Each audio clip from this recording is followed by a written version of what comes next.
आपल्या सृष्टीचे पहिले अभियंते दैवी विश्वकर्मा। त्यांनी दैवी नगरे आणि द्वारका बांधली। जय विश्वकर्मा। मित्रांनो, विश्वकर्मा पूजा ओळखला जाशील। या दिवशी आज आपण ऐकणार आहोत विश्वकर्माजींची कथा। विश्वकर्मा कोण होते? तर ते ब्रह्माजींचे मानसपुत्र भगवान विश्वकर्मा यांची पूजा केली जाते। मित्रांनो, जेव्हा जेव्हा पृथ्वीवर धर्म स्थापन झाला तेव्हा देवतांनी आपले लोक आणि नगर बांधले, आणि जेव्हा जेव्हा माणसाने आपल्या श्रमाने आणि साधनेने जीवन घडवले त्या प्रत्येक क्षणी एकच दिव्य शक्ती काम करत राहिली। ती आहे भगवान विश्वकर्मा। यांना देवांचा दिव्य कारागीर मानलं जातं। त्यांनी फक्त राजवाडे, नगर आणि स्वर्गलोकाचे नाही बांधले, तर माणसाला आपण जीवन कसं घडवायचं याचंही शिक्षण दिलं। कोण होते? कोणीतरी एक जबरदस्त रचना करा। आजच्या या व्हिडिओमध्ये आपण सांगणार आहोत विश्वकर्मा पूजेसंबंधी एक महान गोष्ट। मित्रांनो, पुराणानुसार विश्वकर्मा भगवान हे सृष्टीचे पहिले शिल्पकार आणि इंजिनियर होते। दरवर्षी 31 जानेवारीला त्यांची जयंती साजरी केली जाते। या दिवशी सगळे लोक रोजच्या व्यापारात वस्तूंची पूजा करतात। आज आपण त्यांची शिल्पकारांची एक अप्रतिम कथा ऐकणार आहोत। तर मित्रांनो, जास्त वेळ न घेता कथा सुरू करूया। प्राचीन काळात जेव्हा या जगाची सृष्टी तयार झाली, त्या काही चारही बाजूंना फक्त नव्या जगाची गडबड चालू होती। डोंगर आपल्या मुळामध्ये स्थिर होण्याचा प्रयत्न करत होते, नद्या आपला मार्ग शोधत होत्या, आकाश ताऱ्यांनी सजायला लागलं होतं, आणि जमिनीवर झाडं, भाजीपाला, फुले आपले रूप घेत होते।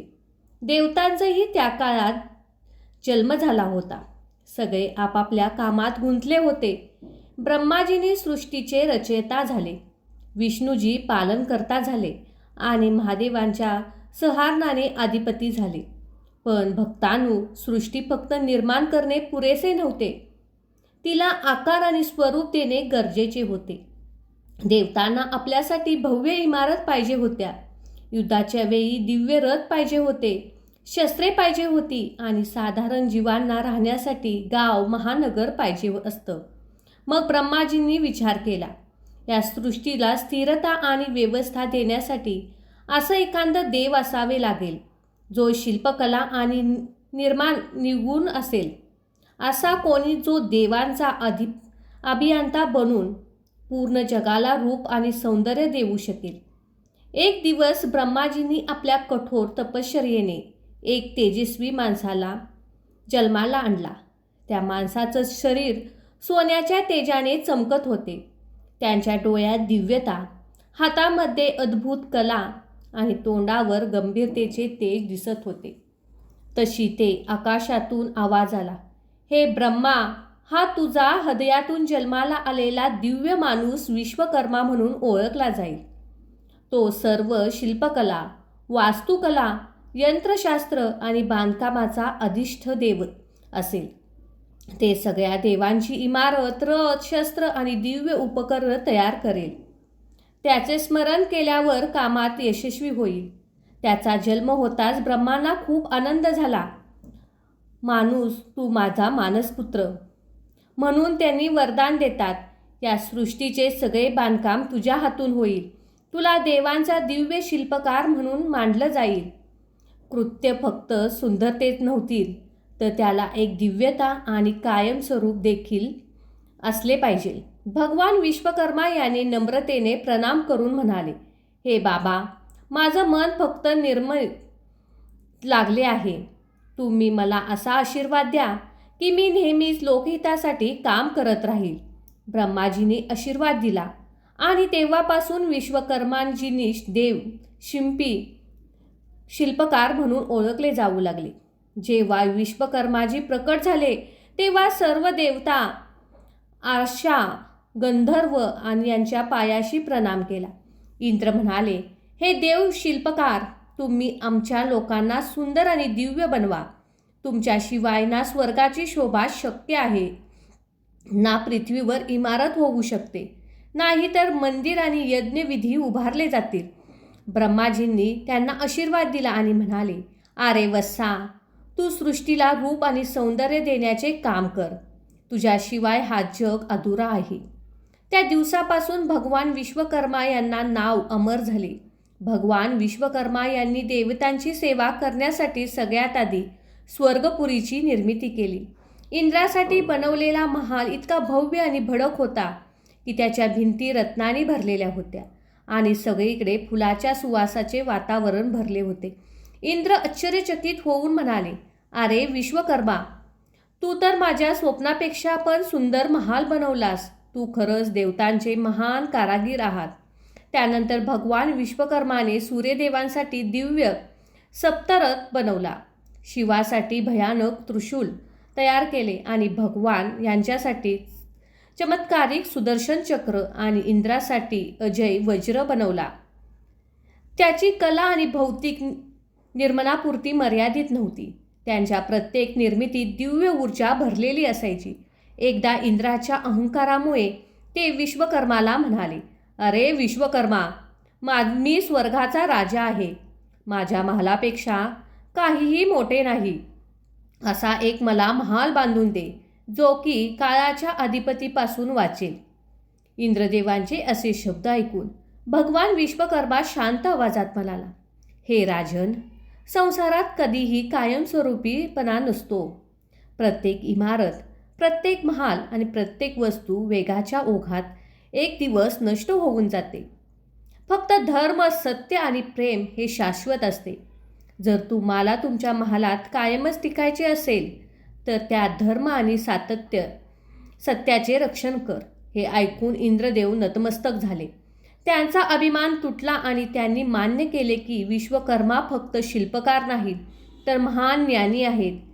त्यानंतर भगवान विश्वकर्मा अनेक अद्भुत नगरी बांधली. त्यांनी भगवान श्रीकृष्णासाठी समुद्राच्या आत एक अवैध आणि दिव्य द्वारका नगरी तयार केली. जेव्हा श्रीकृष्णाने मथुरा सोडण्याचा विचार केला तेव्हा त्यांनी भगवान विश्वकर्माला आठवले आणि त्यांनी द्वारका बांधली. ही नगरी अजूनही समुद्राच्या औषधामुळे त्यांच्या महिमेची कहाणी सांगते. त्यानंतर इंद्रप्रस्थपेचे बांधकाम सुरू झाले, जी पांडवांसाठी तयार केली गेली. जी नगरे एवढी अद्भुत होती की तिच्या सभागृहात पाणी आणि जमीन यामध्ये फरक ओळखणे कठीण जात होते. दुर्योधन तिथल्या सभागृहात गोंधळून पाण्यात पडला आणि सगळ्यांनी त्याचा हास्य उडवले. सोनेरी लंकेचे बांधकामही असेच होते. भगवान विश्वकर्मा यांनी ते केले होते. हे महाल इतके अप्रतिम होते की स्वतः रावणसुद्धा त्याचा लोभ सहन करू शकला नाही. मित्रांनो, विश्वकर्मा भगवानाची सृष्टीच्या भल्यासाठी असंख्य कामे केली. जसं तुम्हाला माहिती आहे, जेव्हा सृष्टीची निर्मिती झाली होती तेव्हा सृष्टीच्या काळात असुर आणि देवता दोघेही बळकट होते. पण असुरांची ताकद दिवसेंदिवस वाढत चालली होती. तेव्हा तपश्चर्या करून बल आणि धूर्ताप्रमाणे देवामध्ये भारी पडू लागले. देवांची ताकद कमी झाली आणि वारंवार युद्धात हारू लागले. तेव्हा सर्व देवता इंद्राच्या नेतृत्वाखाली भगवान विष्णूकडे गेले आणि प्रार्थना केली, हे नाथ, जर असुरांचे बल असेच वाढत राहिले तर आपण स्वर्गापासून वंचित होऊ. कृपा करून आम्हाला काही उपाय सांगा. भगवान विष्णूने खोल विचार केला आणि म्हटले, हे देवांग, या संकटाचा एकच उपाय आहे, समुद्र मंथन. क्षीरसागराच्या गर्भात अमृत दडले होते. ते अमृत मिळाले तर आपली शक्ती परत येईल. पण हे काम फक्त देवांनीच करू शकत नाहीत, असुरांनाही त्यात सामील व्हावे लागेल. आपण समुद्र मंथन करू. फार कठीण आहे. यासाठी एक मोठा पर्वत मध्यस्थानी बनवायलाच आहे. एका नागाची रस्सी तयार करायची आहे आणि संपूर्ण मंथन करण्याची व्यवस्था करावी लागेल. देवतांनी ही जबाबदारी श्री भगवान विश्वकर्मांना दिली. भगवान विश्वकर्माने लगेच आपल्या दैवीय शिल्पकौशल्य दाखवून दिले. त्यांनी मद्राचल पर्वताला मंथनासाठी व्यवस्था केली आणि विशाल वासुकी नागाच्या मंथनासाठी दोरी म्हणून तयार केली. समुद्र मंथनाच्या ठिकाणी इतके मोठे आणि मजबूत बनवले की पर्वत तिथे बुडणार नाही. देवतांसाठी आणि असुरांसाठी मोठे शिवर आणि आसन देखील तयार केले, जेणेकरून मंथनाच्या वेळी ते थकून न जाता काम करू शकतील. पण सगळे जेवढे तयार झाले तेवढ्यात मंथन सुरू झाले. देवता आणि असुर एकत्र जमले आणि मंथन सुरू करावे लागले. असुरांनी वासुकी नागाचे तोंड पकडले तर देवतांनी त्यांची शेपूट धरली. विष्णूजीने कश्यप अवतार घेतला आणि मंत्राचल पर्वत आपल्या पाठीवर ठेवला. मंथन सुरू झाले. कधी पर्वत खाली वरवत, कधी दोरी सैल पडत. असुर आणि दैव ठकून जायचे तेव्हा भगवान विश्वकर्मा पुन्हा सरळ व्यवस्थित करायचे. दोरी घट्ट करायचे, पर्वत स्थिर करायचे आणि मंथनाला वेग द्यायचे. मंथनाच्या सुरुवातीला कालकुट्ट विष बाहेर पडले. त्याच्या ज्वाला इतक्या तीव्र होत्या की देव असुर सगळेच घाबरून गेले. संपूर्ण ब्रह्मांडात अहंकार पसरला. देव म्हणाले, हे विश्वकर्मा, आता काय होणार? हे विष आपल्याला आणि सृष्टीला नष्ट करून टाकेल. भगवान विश्वकर्माने शांतपणे उत्तर दिले, धीर धरो. प्रत्येक समस्येला समाधान असते. पण सर्व देवतांनी शिवजीकडे गेले. महादेवांनी दया दाखवत ते विष आपल्या गळ्यात घेतले आणि नीलकंठ म्हणून ते ओळखले गेले. समुद्रमंथन पुढे चालू राहिले. हळूहळू दिव्य रत्न, कामधेनू, ऐरावत हत्ती, अप्सरा आणि अखेरीस धन्वंतरी देवता अमृत कलश घेऊन प्रकट झाले. पण मित्रांनो, अमृत सुरक्षित ठेवणे सोपे नव्हते. असुर त्यावर झटापले तेव्हा देवतांनी पुन्हा विश्वकर्माकडे प्रार्थना केली, हे दिव्य शिल्पकार, जर अमृत असुरांच्या तिरस्कारात गेले तर, असुरांच्या हाती गेले तर, तेव्हा ते सगळे वाया जाईल. कृपा करा, असं काहीतरी यंत्र किंवा पात्र तयार करा ज्यात अमृत सुरक्षित राहील. भगवान विश्वकर्माने लगेच एक दिव्य कलश बनवला, जो न अपवित्र होणार ना जादूई होता. त्यात ठेवलेले अमृत फक्त देवच घेऊ शकतात. म्हणूनच अमृत असुरांच्या हाती पूर्णपणे लागू शकले नाही.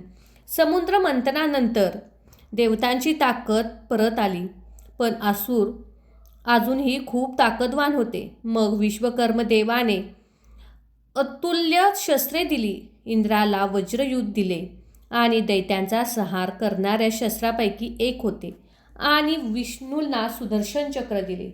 त्यामुळे धर्माची रक्षा होत आहे. शिवाला पिनाक, धनुष्य आणि त्रिशूल दिले. कुबेराला अप्रतिम पुष्पक विमान, जे त्याच्या इच्छेनुसार कोठेही जाऊ शकते असे. या जगात या सगळ्या निर्माणामुळे देवतांच्या विजयाची खात्री झाली.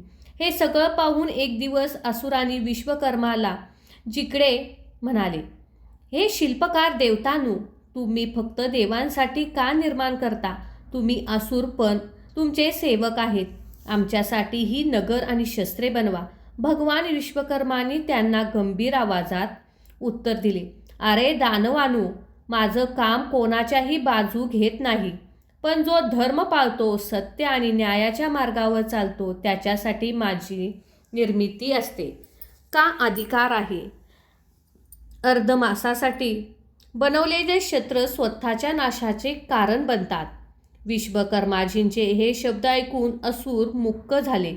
मित्रांनो, अशा प्रकारे भगवान विश्वकर्माने समुद्र मंथनाच्या कठीण प्रक्रियेत आपली अद्भुत शिल्पकला आणि ज्ञान दाखवले.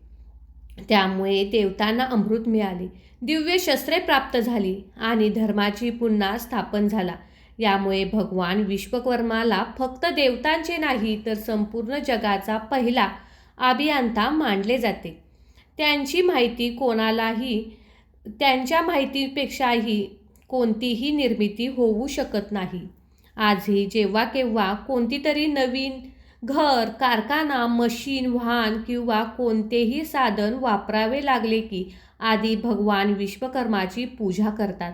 भगवान विश्वकर्मा फक्त देवतांचे शिल्पकार नाहीत, हे सगळी सृष्टीचे वास्तववादी आहेत. त्यांच्याशिवाय कोणतेही बांधकाम शक्य नाही. सृष्टीच्या सुरुवातीपासून ते कलियुगापर्यंत प्रत्येक युगात भगवान विश्वकर्माने वेगवेगळ्या रूपात योगदान दिले. सत्ययुगात त्यांनी देवतांच्या दिव्य लोकांचे बांधकाम केले. त्रेतायुगात त्यांनी अयोध्या शहराला अजून भव्य बनवले आणि लंका नगरीला सोन्याच्या रंगात रंगवलं. द्वापर युगात त्यांनी इंद्रप्रस्थासारखं अद्भुत शहर उभा केलं आणि महाल बांधले गेले. कलियुगातही विश्वकर्मा माणसाला इमारती, बांधकाम, साधने, कला, वास्तुशास्त्र आणि मशिनरीकडे वाटचाल करायला मदत करत आहे.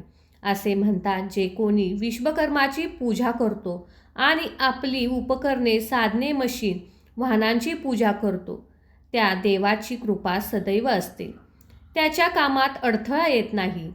मशीन असो, साधने बराच वेळ नीट राहतात. व्यवसायात, उद्योगात प्रगती होते. आयुष्यात स्थिरता आणि संपन्नता येते. आजही कारखाने, ऑफिस, दुकान आणि घरामध्ये 31 जानेवारीला विश्वकर्मा जयंती साजरी केली जाते. लोक आपले वाहन, साधने, मशीन, कॅम्प्युटर, उद्योग, उपकरणं वगैरे यांची पूजा करतात. कामाच्या ठिकाणी सजावट केली जाते. गोड पदार्थ ठेवले जातात. कामगार आणि मजुरांना हा दिवस आराम करायला मिळतो आणि ह्या सणाचा आनंद घेतात. हा दिवस फक्त धार्मिक नाही, सामाजिक आणि औद्योगिक सणही साजरा म्हणून केला जातो.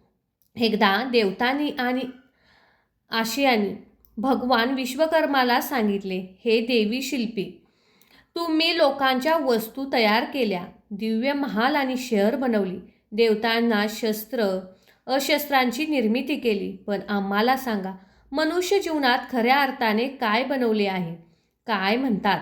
तेव्हा भगवान विश्वकर्मा हसत म्हणाले, अरे देवानू, जसं मी दगड, लोखंड आणि लाकडाच्या सुंदर आकार देतो, त्याचप्रमाणे माणसालाही आपले आयुष्य चांगल्या गुणांनी सजवावे लागले. जर कोणी फक्त घर आणि मशीन बनवले पण मानवाला चांगलं बनवलं नाही, पण त्याचं काम अधुरं आहे. खरं कामगार तोच आहे जो आपल्या मनात भक्ती, सत्य, करुणा आणि मेहनत यांचा महाल उभारतो. साधने म्हणजे फक्त अवजारे आणि यंत्रे, पण वागणं आणि विचार खऱ्या अर्थाने दिव्य सृष्टी तयार होते. विश्वकर्माजींना आपल्या शिष्यांना आणि कामगारांना हा संदेश दिला की तुमच्या हातात जे काही साधन आहे ते फक्त लोखंड नाही, तर तुमच्या नशिबाला आकार देणारे दैवी अस्त्र आहे. कधीही आळस करू नका, कारण आळसाने साधन बुडबुडं होतं. कधीही अहंकार करू नका, कारण अहंकाराने कला नष्ट होते. आणि कधीही निराश होऊ नकोस, कारण निराशाने मेहनतीची ताकद कमी होते. लक्षात ठेव, जो माणूस मेहनत करतो तोच खऱ्या अर्थाने भगवानाचा आवडता असतो. भक्तांनो, विश्वकर्माची पूजा फक्त मशीन आणि साधनाची पूजा नाही, ही आहे मेहनतीची आणि श्रमाची आणि त्याच्या तपस्येचा सन्मान आहे, ज्यामुळे जग चालले आहे. ज्या दिवशी मनुष्य आपले कर्म सन्मानाला शिकतो, त्या दिवशी त्याचं जगणं भव्य आणि सुंदर होतं, समृद्ध होतं. एकदा एका साध्या लाकूड कामगाराने मनात भगवान विश्वकर्माला म्हटले, प्रभू, माझ्याकडे ना माल आहे, ना शहर, ना काही दिव्य शस्त्र, माझ्याकडे फक्त लाकूड आणि छिन्नी आहे, हातोडा आहे. तुम्ही माझी ऐकता का प्रार्थना? भगवान प्रकट झाले आणि म्हणाले, वत्सा, तुझी मेहनत तुझी पूजा आहे. तुझे साधन माझ्यासाठी तितकेच पवित्र आहे जितकं इंद्राचं वज्र आणि विष्णूचे सुदर्शन चक्र. तू खराखुरा कारागीर आहेस, कारण तू माझ्या मेहनतीने लोकांच्या आयुष्याची सोय आणतोस. त्या दिवसापासून लाकूड कामगारांचं जीवन बनलं, त्याचा सन्मान शहरात वाढला आणि घराघरात समृद्धी आली. अशा प्रकारे भगवान विश्वकर्मा फक्त देवतांचा शिल्पकार नाही, तर संपूर्ण मानवजातीसाठी प्रेरणास्थान आहे. त्याशिवाय सारा संसार अधुरा आहे. त्यांच्याशिवाय कला, वास्तुकला आणि औद्योगिक प्रगती अशक्य आहे. त्यांच्याशिवाय श्रम आणि साधनांचे महत्त्वही अपूर्ण आहे. मित्रांनो, विश्वकर्माची पूजा आपल्याला शिकवते की या उपकरण आणि साधनांचा सन्मान द्यावा, आपल्या श्रमाला देवाचा प्रसाद समजून घ्यावा आणि आपल्या कर्माला पूजा समजून जीवन जगावे. जो मनुष्य या मार्गावर चालतो त्याच्या आयुष्यात कधीही तुटपुंजेपणा येत नाही आणि निराशा देखील येत नाही. त्यांच्या घरात सुख, शांती येते, समृद्धी आणि भगवान विश्वकर्माची कृपा सदैव राहते. प्रिय भक्तांनो, आजचा हा प्रसंग इथेच संपला. आजची ही कथा तुम्हाला कशी वाटली ती नक्की सांगा. आणि विश्वकर्मा भगवान की जय. विश्वकर्मा गायत्री मंत्र. ओम चतुर्भुजाय विद्महे हंसवाहनाय धीमहि तन्नो विश्वकर्मा प्रचोदयात्. ओम चतुर्भुजाय विद्महे हंसवाहनाय धीमहि तन्नो विश्वकर्मा प्रचोदयात्. ओम चतुर्भुजाय विद्महे हंसवाहनाय धीमहि तन्नो विश्वकर्मा प्रचोदयात्. ओम चतुर्भुजाय विद्महे हंसवाहनाय धीमहि तन्नो विश्वकर्मा प्रचोदयात्. ओम चतुर्भुजाय विद्महे हंसवाहनाय धीमहि तन्नो विश्वकर्मा प्रचोदयात्. ओम चतुर्भुजाय विद्महे हंसवाहनाय धीमहि तन्नो विश्वकर्मा प्रचोदयात्. ओम चतुर्भुजाय विद्महे हंसवाहनाय धीमहि तन्नो विश्वकर्मा प्रचोदयात्. ओम चतुर्भुजाय विद्महे हंसवाहनाय धीमहि तन्नो विश्वकर्मा प्रचोदयात्. ओम चतुर्भुजाय विद्महे हंसवाहनाय धीमहि तन्नो विश्वकर्मा प्रचोदयात्. ओम चतुर्भुजाय विद्महे हंसवाहनाय धीमहि तन्नो विश्वकर्मा प्रचोदयात्. ओम चतुर्भुजाय विद्महे हंसवाहनाय धीमहि तन्नो विश्वकर्मा प्रचोदयात्. ओम चतुर्भुजाय विद्महे हंसवाहनाय धीमहि तन्नो विश्वकर्मा प्रचोदयात्. ओम चतुर्भुजाय विद्महे हंसवाहनाय धीमहि तन्नो विश्वकर्मा प्रचोदयात्. ओम चतुर्भुजाय विद्महे हंसवाहनाय धीमहि तन्नो विश्वकर्मा प्रचोदयात्. ओम चतुर्भुजाय विद्महे हंसवाहनाय धीमहि तन्नो विश्वकर्मा प्रचोदयात्. ओम चतुर्भुजाय विद्महे हंसवाहनाय धीमहि तन्नो विश्वकर्मा प्रचोदयात्. ओम चतुर्भुजाय विद्महे हंसवाहनाय धीमहि तन्नो विश्वकर्मा प्रचोदयात्.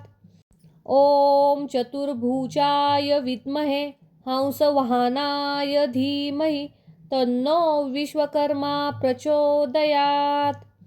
ओम चतुर्भुजाय विद्महे हंसवाहनाय धीमहि तन्नो विश्वकर्मा प्रचोदयात्. ओम चतुर्भुजाय विद्महे हंसवाहनाय धीमहि तन्नो विश्वकर्मा प्रचोदयात्. ओम चतुर्भुजाय विद्महे हंसवाहनाय धीमहि तन्नो विश्वकर्मा प्रचोदयात्. ओम चतुर्भुजाय विद्महे हंसवाहनाय धीमहि तन्नो विश्वकर्मा प्रचोदयात्. ओम चतुर्भुजाय विद्महे हंसवाहनाय धीमहि तन्नो विश्वकर्मा प्रचोदयात्. ओम चतुर्भुजाय विद्महे हंसवाहनाय धीमहि तन्नो विश्वकर्मा प्रचोदयात्. ओम चतुर्भुजाय विद्महे हंसवाहनाय धीमहि तन्नो विश्वकर्मा प्रचोदयात्. ओम चतुर्भुजाय विद्महे हंसवाहनाय धीमहि तन्नो विश्वकर्मा प्रचोदयात्. ॐ चतुर्भुजाय विद्महे हंसवाहनाय धीमहि तन्नो विश्वकर्मा प्रचोदयात्। ॐ चतुर्भुजाय विद्महे हंसवाहनाय धीमहि तन्नो विश्वकर्मा प्रचोदयात्। ॐ चतुर्भुजाय विद्महे हंसवाहनाय धीमहि तन्नो विश्वकर्मा प्रचोदयात्। ॐ चतुर्भुजाय विद्महे हंसवाहनाय धीमहि तन्नो विश्वकर्मा प्रचोदयात्। ॐ चतुर्भुजाय विद्महे हंसवाहनाय धीमहि तन्नो विश्वकर्मा प्रचोदयात्। ॐ चतुर्भुजाय विद्महे हंसवाहनाय धीमहि तन्नो विश्वकर्मा प्रचोदयात्। ॐ चतुर्भुजाय विद्महे हंसवाहनाय धीमहि तन्नो विश्वकर्मा प्रचोदयात्। ॐ चतुर्भुजाय विद्महे हंसवाहनाय धीमहि तन्नो विश्वकर्मा प्रचोदयात्। ॐ चतुर्भुजाय विद्महे हंसवाहनाय धीमहि तन्नो विश्वकर्मा प्रचोदयात्।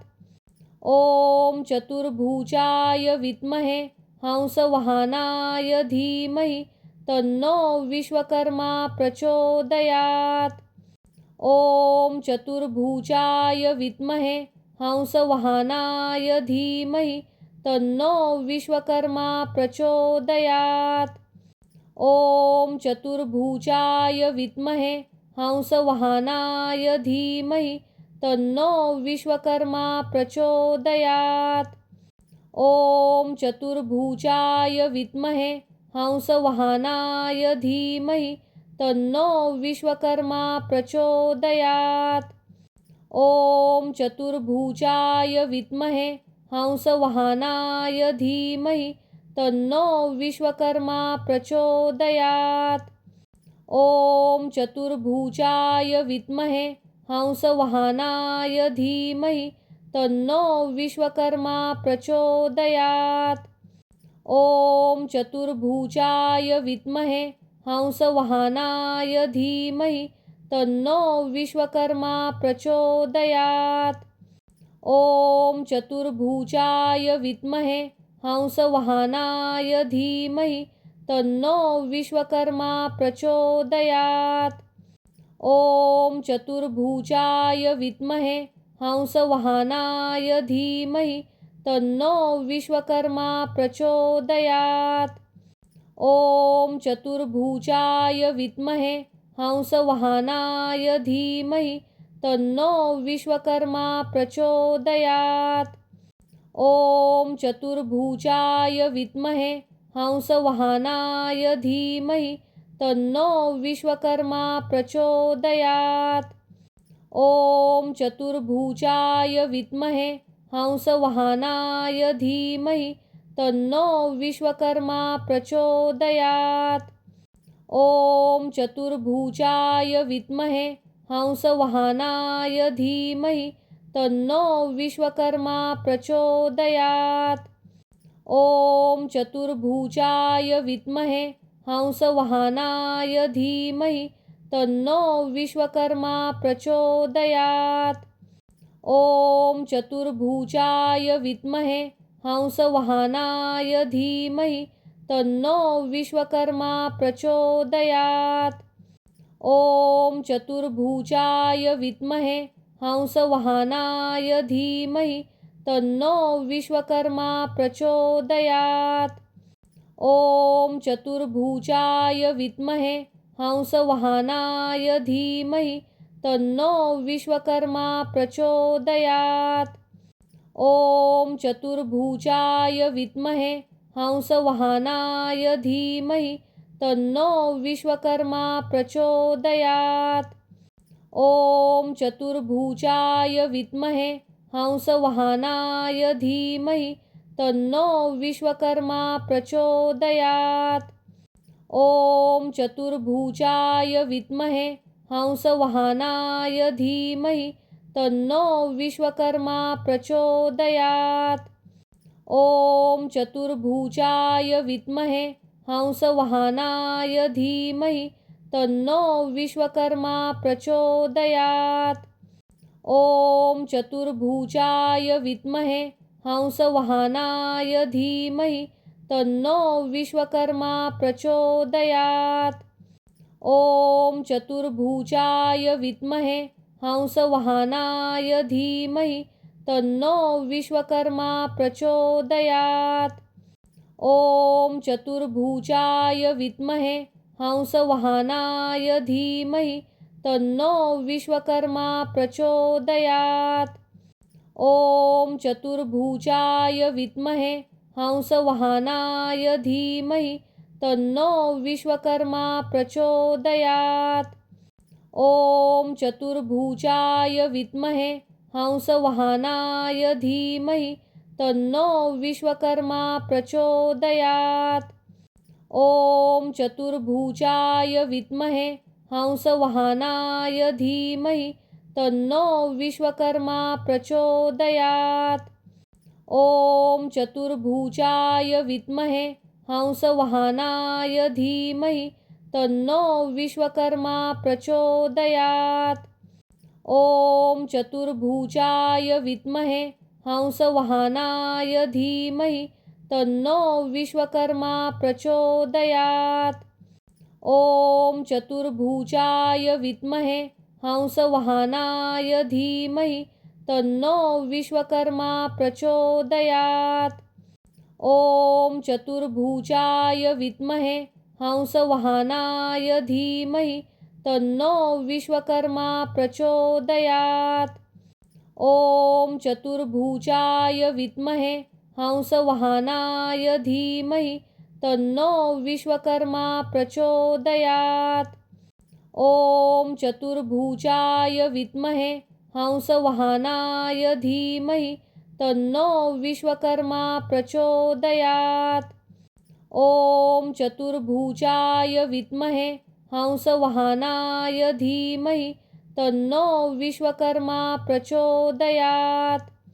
ॐ चतुर्भुजाय विद्महे हंसवाहनाय धीमहि तन्नो विश्वकर्मा प्रचोदयात्।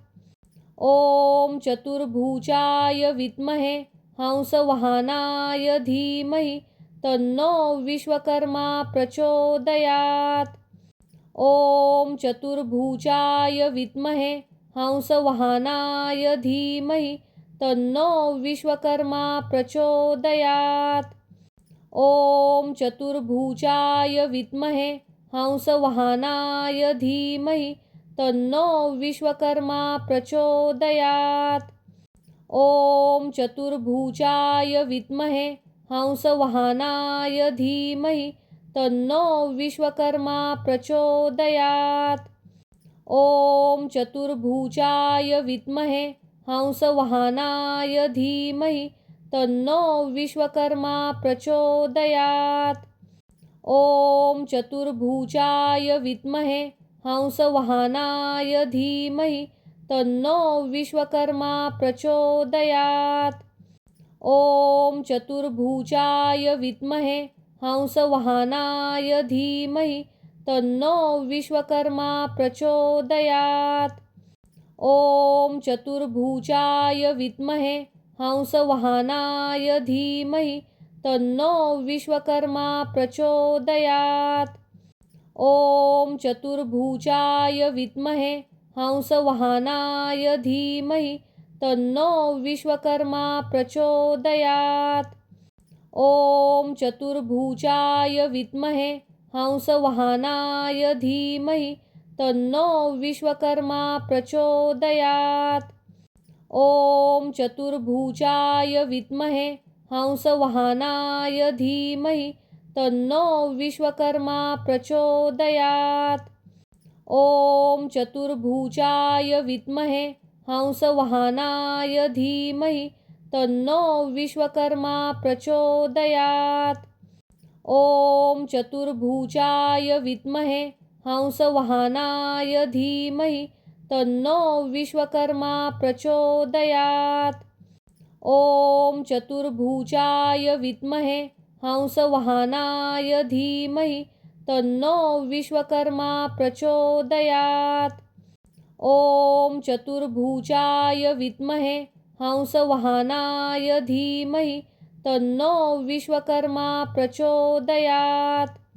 ॐ चतुर्भुजाय विद्महे हंसवाहनाय धीमहि तन्नो विश्वकर्मा प्रचोदयात्। ॐ चतुर्भुजाय विद्महे हंसवाहनाय धीमहि तन्नो विश्वकर्मा प्रचोदयात्। ॐ चतुर्भुजाय विद्महे हंसवाहनाय धीमहि तन्नो विश्वकर्मा प्रचोदयात्। ॐ चतुर्भुजाय विद्महे हंसवाहनाय धीमहि तन्नो विश्वकर्मा प्रचोदयात्। ॐ चतुर्भुजाय विद्महे हंसवाहनाय धीमहि तन्नो विश्वकर्मा प्रचोदयात्।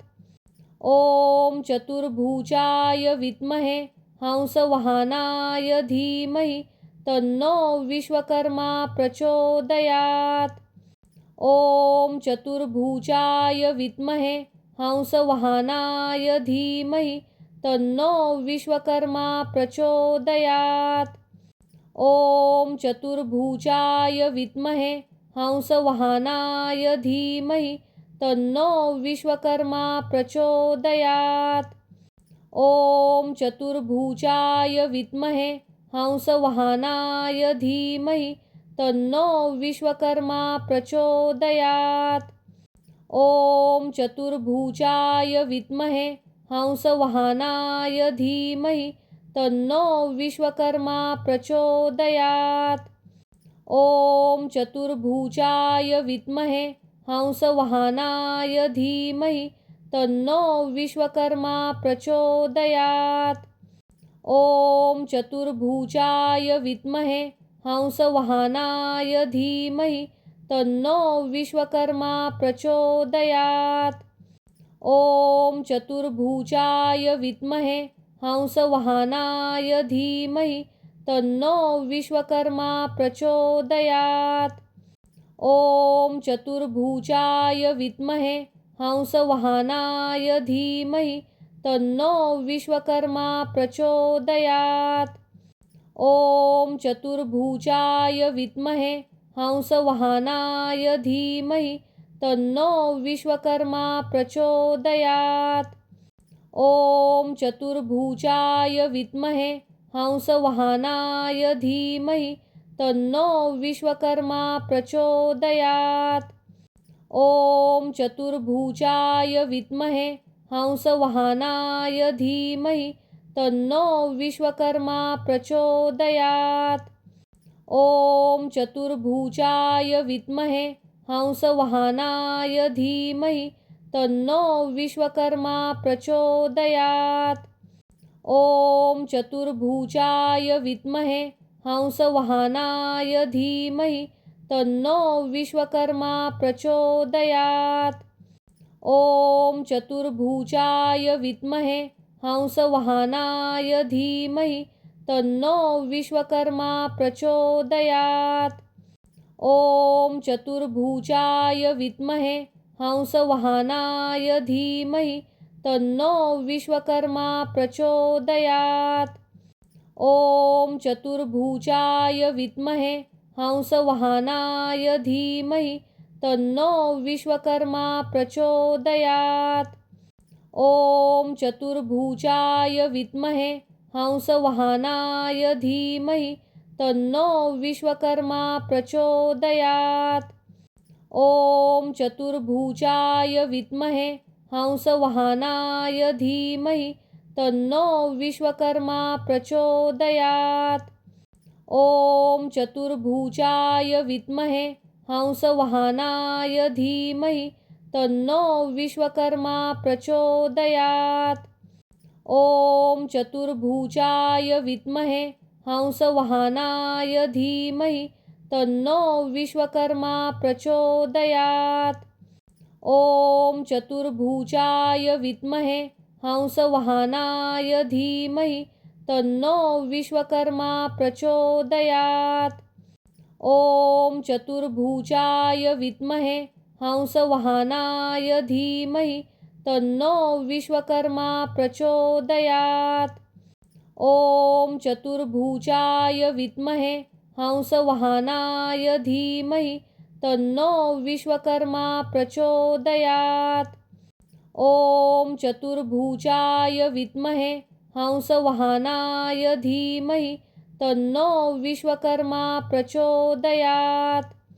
ॐ चतुर्भुजाय विद्महे हंसवाहनाय धीमहि तन्नो विश्वकर्मा प्रचोदयात्।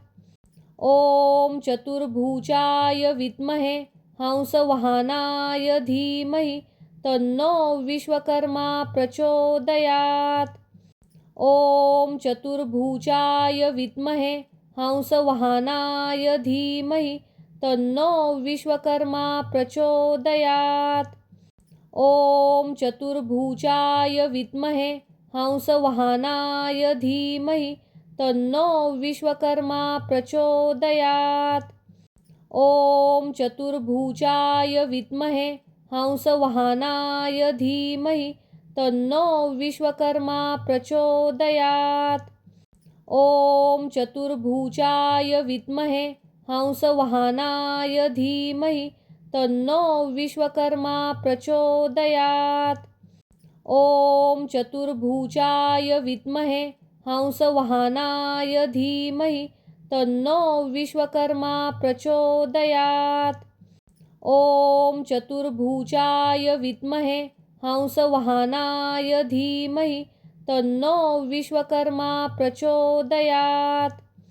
ॐ चतुर्भुजाय विद्महे हंसवाहनाय धीमहि तन्नो विश्वकर्मा प्रचोदयात्। ॐ चतुर्भुजाय विद्महे हंसवाहनाय धीमहि तन्नो विश्वकर्मा प्रचोदयात्। ॐ चतुर्भुजाय विद्महे हंसवाहनाय धीमहि तन्नो विश्वकर्मा प्रचोदयात्। ॐ चतुर्भुजाय विद्महे हंसवाहनाय धीमहि तन्नो विश्वकर्मा प्रचोदयात्। ॐ चतुर्भुजाय विद्महे हंसवाहनाय धीमहि तन्नो विश्वकर्मा प्रचोदयात्। ॐ चतुर्भुजाय विद्महे हंसवाहनाय धीमहि तन्नो विश्वकर्मा प्रचोदयात्। ॐ चतुर्भुजाय विद्महे हंसवाहनाय धीमहि तन्नो विश्वकर्मा प्रचोदयात्। ॐ चतुर्भुजाय विद्महे हंसवाहनाय धीमहि तन्नो विश्वकर्मा प्रचोदयात्। ॐ चतुर्भुजाय विद्महे हंसवाहनाय धीमहि तन्नो विश्वकर्मा प्रचोदयात्। ॐ चतुर्भुजाय विद्महे हंसवाहनाय धीमहि तन्नो विश्वकर्मा प्रचोदयात्।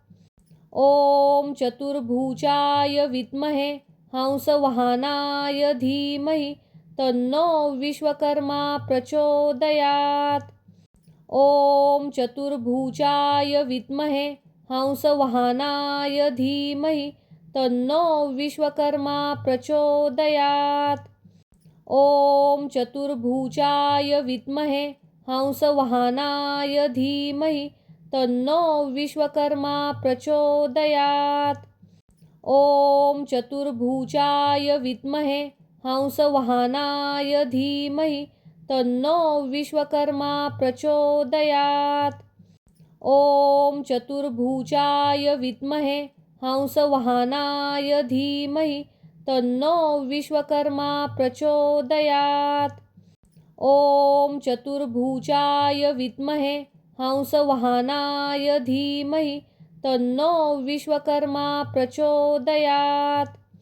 ॐ चतुर्भुजाय विद्महे हंसवाहनाय धीमहि तन्नो विश्वकर्मा प्रचोदयात्। ॐ चतुर्भुजाय विद्महे हंसवाहनाय धीमहि तन्नो विश्वकर्मा प्रचोदयात्। ॐ चतुर्भुजाय विद्महे हंसवाहनाय धीमहि तन्नो विश्वकर्मा प्रचोदयात्। ॐ चतुर्भुजाय विद्महे हंसवाहनाय धीमहि तन्नो विश्वकर्मा प्रचोदयात्। ॐ चतुर्भुजाय विद्महे हंसवाहनाय धीमहि तन्नो विश्वकर्मा प्रचोदयात्।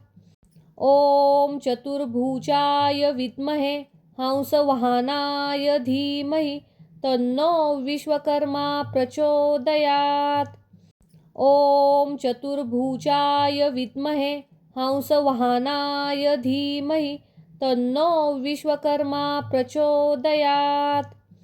ॐ चतुर्भुजाय विद्महे हंसवाहनाय धीमहि तन्नो विश्वकर्मा प्रचोदयात्।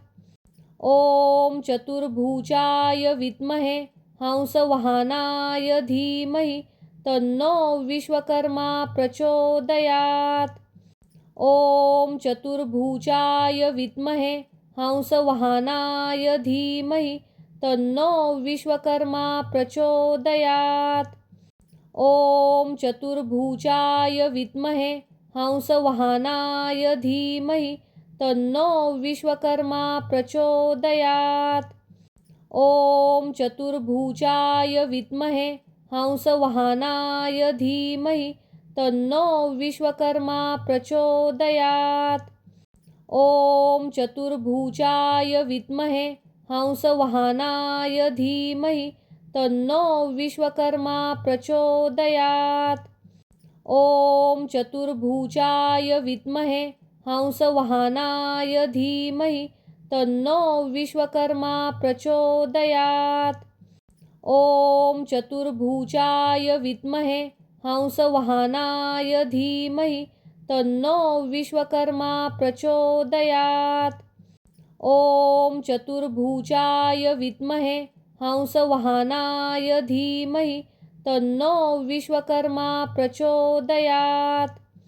ॐ चतुर्भुजाय विद्महे हंसवाहनाय धीमहि तन्नो विश्वकर्मा प्रचोदयात्।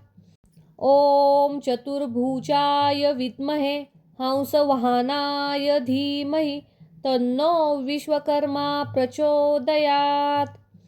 ॐ चतुर्भुजाय विद्महे हंसवाहनाय धीमहि तन्नो विश्वकर्मा प्रचोदयात्। ॐ चतुर्भुजाय विद्महे हंसवाहनाय धीमहि तन्नो विश्वकर्मा प्रचोदयात्। ॐ चतुर्भुजाय विद्महे हंसवाहनाय धीमहि तन्नो विश्वकर्मा प्रचोदयात्। ॐ चतुर्भुजाय विद्महे हंसवाहनाय धीमहि तन्नो विश्वकर्मा प्रचोदयात्। ॐ चतुर्भुजाय विद्महे हंसवाहनाय धीमहि तन्नो विश्वकर्मा प्रचोदयात्।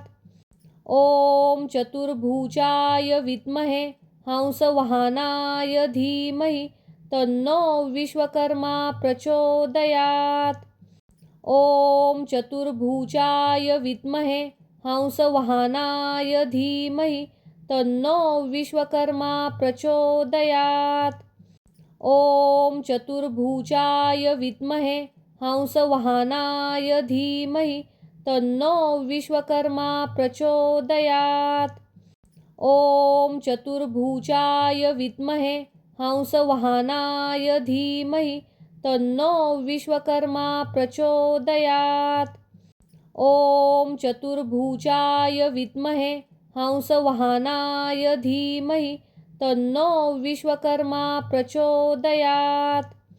ॐ चतुर्भुजाय विद्महे हंसवाहनाय धीमहि तन्नो विश्वकर्मा प्रचोदयात्। ॐ चतुर्भुजाय विद्महे हंसवाहनाय धीमहि तन्नो विश्वकर्मा प्रचोदयात्। ॐ चतुर्भुजाय विद्महे हंसवाहनाय धीमहि तन्नो विश्वकर्मा प्रचोदयात्। ॐ चतुर्भुजाय विद्महे हंसवाहनाय धीमहि तन्नो विश्वकर्मा प्रचोदयात्। ॐ चतुर्भुजाय विद्महे हंसवाहनाय धीमहि तन्नो विश्वकर्मा प्रचोदयात्। ॐ चतुर्भुजाय विद्महे हंसवाहनाय धीमहि तन्नो विश्वकर्मा प्रचोदयात्। ॐ चतुर्भुजाय विद्महे हंसवाहनाय धीमहि तन्नो विश्वकर्मा प्रचोदयात्।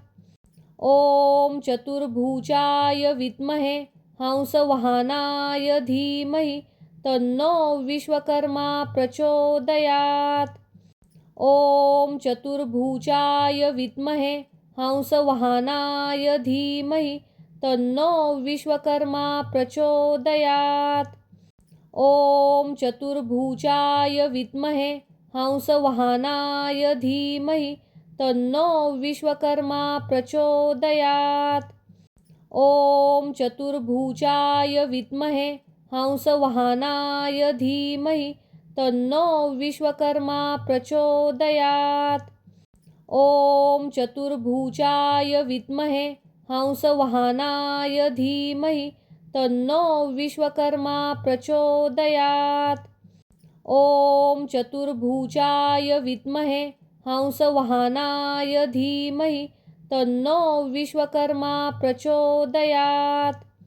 ॐ चतुर्भुजाय विद्महे हंसवाहनाय धीमहि तन्नो विश्वकर्मा प्रचोदयात्। ॐ चतुर्भुजाय विद्महे हंसवाहनाय धीमहि तन्नो विश्वकर्मा प्रचोदयात्। ॐ चतुर्भुजाय विद्महे हंसवाहनाय धीमहि तन्नो विश्वकर्मा प्रचोदयात्। ॐ चतुर्भुजाय विद्महे हंसवाहनाय धीमहि तन्नो विश्वकर्मा प्रचोदयात्। ॐ चतुर्भुजाय विद्महे हंसवाहनाय धीमहि तन्नो विश्वकर्मा प्रचोदयात्। ॐ चतुर्भुजाय विद्महे हंसवाहनाय धीमहि तन्नो विश्वकर्मा प्रचोदयात्। ॐ चतुर्भुजाय विद्महे हंसवाहनाय धीमहि तन्नो विश्वकर्मा प्रचोदयात्।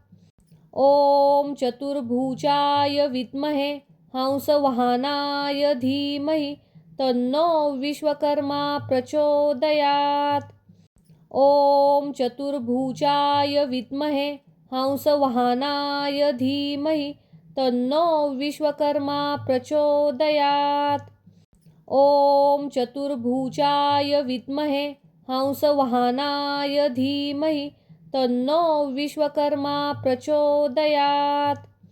ॐ चतुर्भुजाय विद्महे हंसवाहनाय धीमहि तन्नो विश्वकर्मा प्रचोदयात्।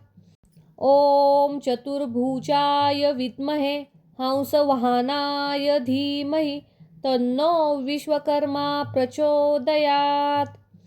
ॐ चतुर्भुजाय विद्महे हंसवाहनाय धीमहि तन्नो विश्वकर्मा प्रचोदयात्।